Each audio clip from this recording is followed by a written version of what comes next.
چونکه علما مدارس جوړي، مدارسو سره امن راځي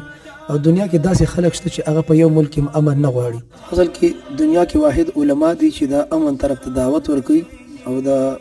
علماو په دعوت سره او د علماو په وجود سره په کائنات کې امن راځي. حدیث کې دا راځي، رسول الله صلی الله علیه وسلم فرمایي لا تقوم الساعه، هغه وخت پورې به قیامت نه واقع کېږي څو پورې چې حتی یقول الله الله، مخپس مکه چې الله الله ویل کې قیامت به نه راځي. دا الله الله ویل دا عبادت دی، د دنیا عبادت د وجه قائم ده، عبادت علم د وجه دی، علم د علماو د وجه دی. علما تیاریږي مدارسو کې، د مدارسو اهمیت هم د علماو د وجه نه دی، چونکه علما مدارس جوړي، مدارسو سره امن راځي او دنیا کې داسې خلک شته چې هغه په یو ملک کې امن نه غواړي. چې په ملک کې بدامني خانه جنگي نه بیا د هغه خلکو راجي